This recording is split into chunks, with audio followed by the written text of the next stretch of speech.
오늘 하나님께서 우리에게 주시는 말씀은 출애굽기 21장 28절에서 36절 말씀입니다. 출애굽기 21장 28절에서 36절 말씀으로 제 성경으로는 구약 성경 114, 115페이지 정도 있습니다. 제가 한 절, 여러분이 한 절, 마지막 36절을 함께 읽도록 하겠습니다.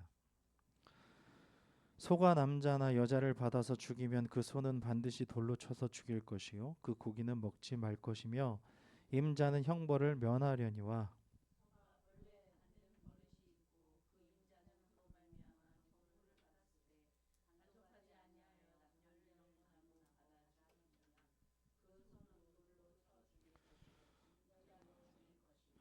만일 그에게 속죄금을 부과하면 무릇 그 명령한 것을 그 생명의 대가로 낼 것이요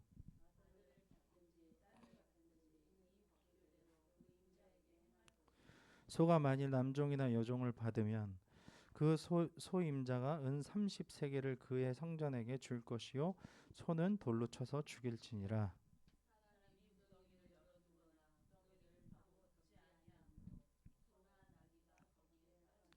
그 구덩이 주인이 잘 보상하여 짐승의 임자에게 돈을 줄 것이요 죽인 것은 그가 차지할 것이니라.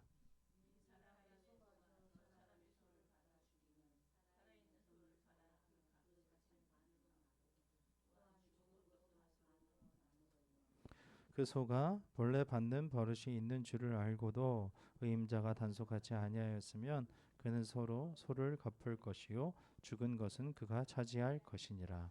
아멘. 할렐루야. 우리 하나님께 영광의 박수 올려드립시다. 나비 효과라는 그 단어가 있습니다. 남미의 어떤 아마존의 어떤 지역에서 나비가 날개짓을 펄럭펄럭 한번 하면 그 미국으로 그 바람이 건너가서 태풍이 된다. 허리케인이 되어서 큰 효과를 나타낸다. 그래서 어떤 것이라도 작은 것이라도 어떻게 하느냐에 따라서 큰 영향이 일어날 수 있고 그게 좋은 것이 될 수도 있고 나쁘게 될 수도 있다라는 것을 우리에게 나타내 주는 것이죠. 그래서 우리 속담에는 말 한마디가 천냥빚을 갚는다라는 이야기가 있죠. 그래서 지금으로 따지자면 한 5천만 원에서 7천만 원 정도의 금액을 말 한마디로 갚는다는 이야기입니다. 또한 아무런 생각도 없이 돌을 던졌다가 개구리가 맞아 죽는다는 어떤 그런 옛말도 있죠. 우리의 말과 행동은 그렇게 굉장한 영향을 미친다는 것을 기억할 수 있는 그런 단어들이며 이야기들입니다. 그래서 오늘 말씀은 그런 말들을, 그런 이야기들을 우리에게 알려주고 있습니다. 그래서 그러한 영향들에 대한 합당한 대가와 보상들을 치러야 하는 그런 우리의 모든 행동들은 조심하여야 한다. 그리고 그러한 대가들을 정당하게 합당하게 잘 치러줘야 한다라고 말씀하시는 것입니다. 그래서 오늘 본문에서 등장하는 법은 사람의 생명이나 재산에 억울한 피해가 돌아가지 않게 하려는 법입니다. 고의적 행동이 아니라 우발적인 사고라 할지라도 피해를 입은 자에게 피해를 입은 자를 보호하게 함으로써 이웃을 배려하고 그렇게 그것을 명령하고 있는 그런 법들입니다. 28절에서 31절을 함께 읽도록 하겠습니다. 시작. 소가 남자나 여자를 받아서 죽이면 그 소는 반드시 돌로 쳐서 죽일 것이요 그 고기는 먹지 말 것이며 임자는 형벌을 면하려니와 소가 본래 받는 버릇이 있고 그 임자는 그로 말미암아 경고를 받았을 때 단속하지 아니하여 남녀를 막론하고 받아 죽이면 그 소는 돌로 쳐 죽일 것이고 임자도 죽일 것이며 만일 그에게 속죄금을 부과하면 무릇 그 명령한 것을 생명의 대가로 낼 것이요 아들을 받든지 딸을 받든지 이 법규대로 그 임자에게 행할 것이며. 아멘. 부주의하게 소를 관리함으로써 상해를 입히게 된 경우 소의 주인은 그 책임을 면할 수 없다라는 것입니다. 이것은 성인이든 아이든 차별이 없습니다.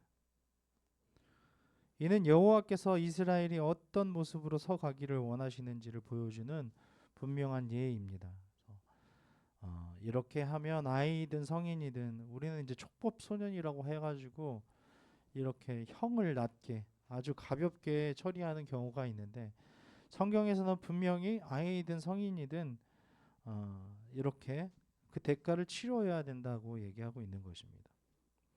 혹시 우리의 부주의한 실수로 이웃에게 정서적, 물질적 피해를 입히고 있지는 않습니까? 하나님께서는 우리가 차등 없이 이웃을 배려하는 삶을 살기를 원하십니다. 할렐루야. 아멘. 오늘 여기서 보시면 돌로 쳐 죽인 소의 고기는 사람의 피가 흘려진 결과로 생겨난 고기이다라고 되어 있는데, 생명을 무엇과도 바꿀 수 없다는 의미에서 먹을 수 없다라는 것입니다. 그 생명이 제일 중요하다라는 것을 우리에게 알려주시는 거죠. 또한 돌에 맞아 죽은 소의 고기는 그것의 피가 적절한 방식으로 처리되지 않았기 때문에 정결 의식상 부정한 것으로 간주되어 식용할 수 없었다는 거죠. 그래서 소고기라 할지라도 이것이 사람의 피가 흘려진 그 생명의 대가로 얻어진 소의 고기면 먹을 수 없고, 또한 부정한 것으로, 그러니까 좀 우리 위생상 더러운 것이겠죠. 냉장고에 들어가지 않은 그런 상태인 소고기이기 때문에 그것이 어떤 식중독이나 이런 것들을 일으킬 수 있기 때문에 생명을 살리기 위해서, 생명을 유지하기 위해서 먹지 못하게 하는 것이었습니다. 그리고 여기에서 30절 보면 만일 그에게 속죄금을 부과하면이라고 되어 있는데, 이 속죄금이라는 것은 코페르라고 해서 덮다라는 뜻입니다. 무엇을 덮어두다. 카파르라는 말에서 파생된 말로 죄를 덮어주는 어떤 돈을 의미하는 것이죠. 그래서 여기에서는 생명의 대가로 지불하는 돈을 가리킵니다. 어쨌든 간에 우리가 여기에서 보아야 할 것은 무엇이냐면, 우리가 이웃에게, 또한 우리 동료에게, 옆 사람에게, 우리 가족에게 실수로, 부주의한 실수로 어떤 피해를 입히지는 않는가. 말이나 행동으로서. 그 말이라는 것은요, 간단한 말일 수도 있어요. 그냥 지나가는 농담일 수도 있어요. 하지만 그것이 큰 날개짓이 되어서 허리케인이나 태풍으로 그 사람에게 다가갈 수 있다라는 것이죠.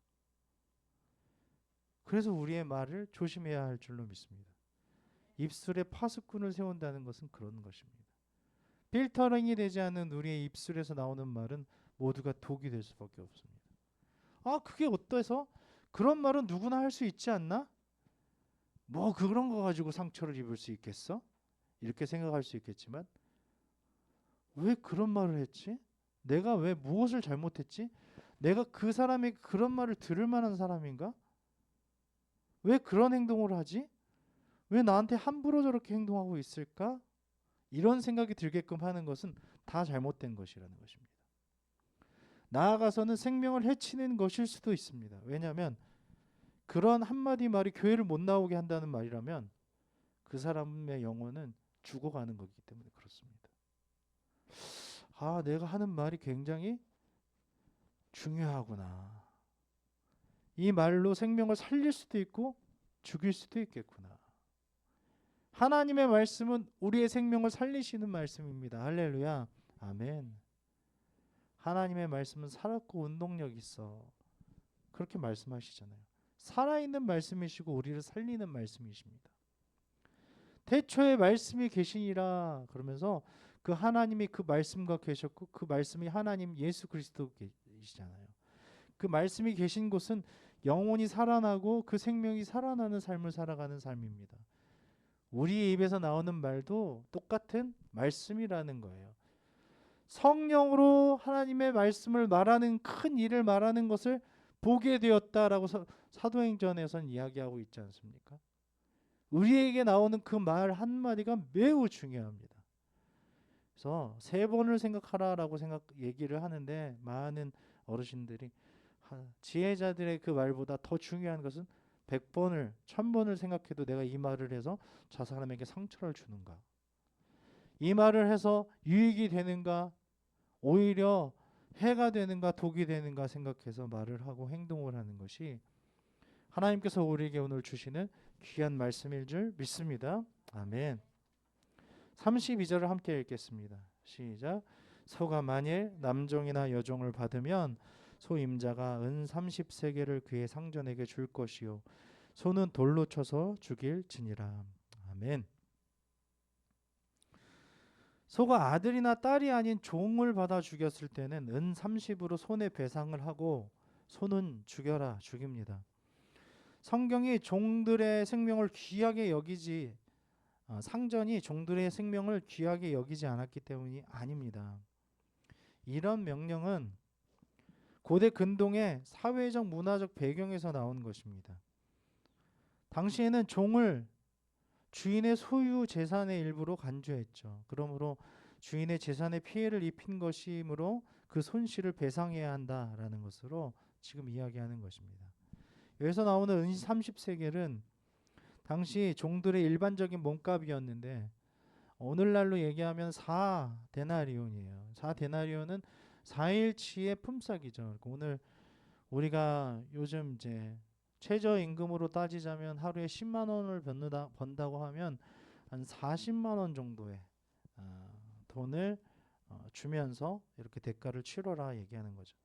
하나님께서는 이웃에게 손해를 입혔다면 반드시 배상하라고 명령하시는 것입니다. 우리는 이웃에게 입힌 피해를 무시하거나 말로만 갚으려고 하지는 않습니까? 혹시 배상해야 할 것은 없습니까? 방금 전에도 말씀드렸지만 항상 말과 행동을 조심하고 상처를 주거나 피해를 주었다면 꼭 배상해야 합니다. 꼭 다시 그 사람이 회복할 수 있도록 대가를 치러야 한다는 것입니다. 하나님 앞에서 반드시 해결하시기를 바랍니다. 아멘. 왜 그 사람이 안 나오지? 왜 그 사람이 왜 나하고 얘기를 안 하지? 한다면 꼭 어떠한 문제가 있기 때문에 그렇습니다. 멀리하는 건 문제가 있는 거예요. 그것이 악한 사람이기 때문에 그렇다면은 어쩔 수 없겠지만 정당한 방법으로 내가 피해를 입혔거나 상처를 주었다면 그것에 대한 보상과 피해에 대한 합당한 그 대가를 치르는 것이 매우 중요합니다.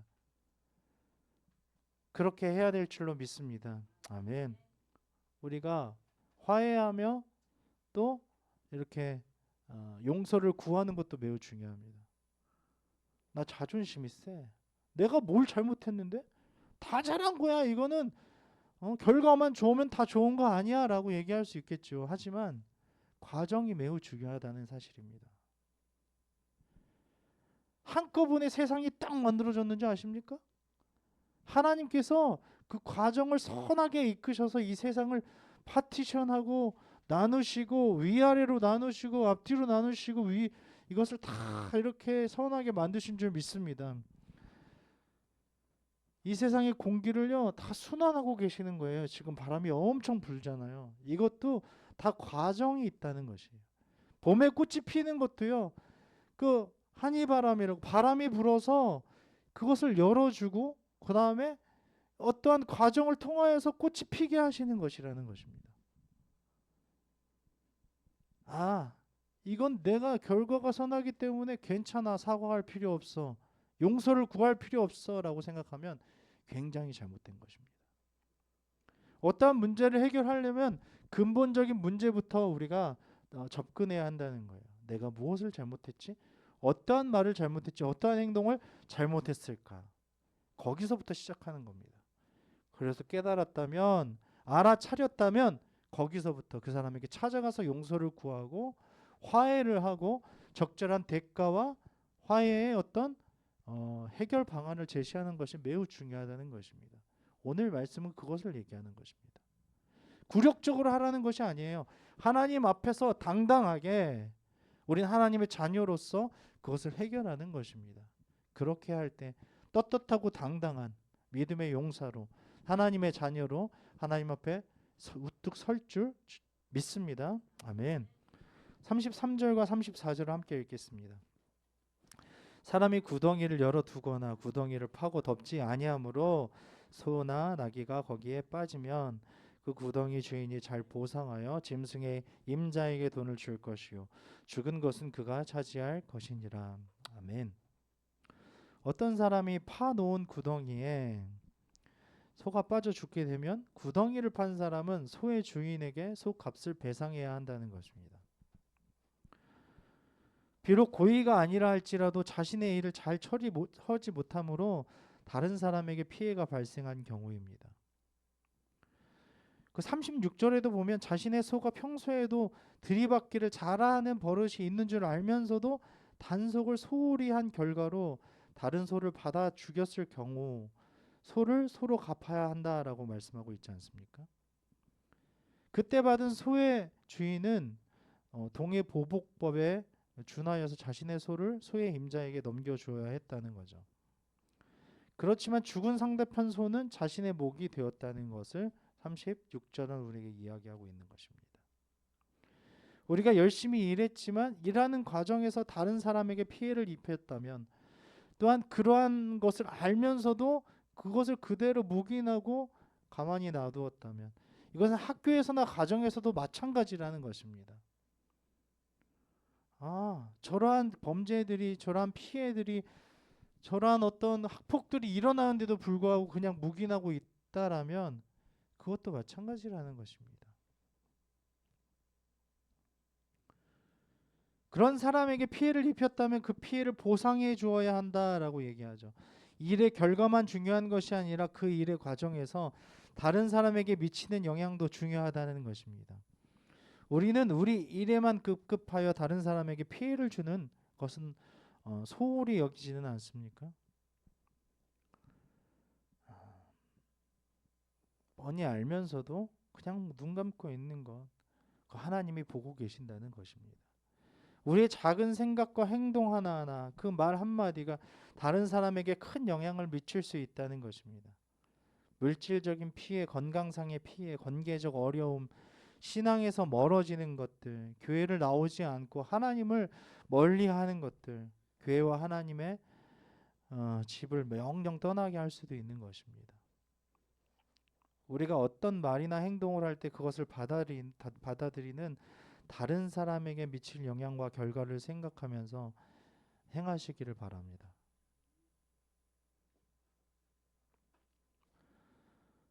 교회가 많아지는 거, 사람이 많아지는 거 좋겠지요. 하지만 어떠한 방법, 수단 방법을 동원해 가지고 결과만 좋게 한다는 것도 매우 안 좋다는 것이에요. 하나님이 나타나고 하나님이 드러나는 것, 그것이 중요하다는 것입니다.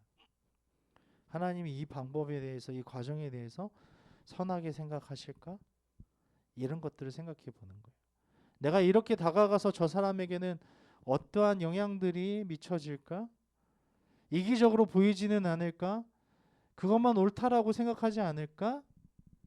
이런 것들을 다 생각하는 것이죠.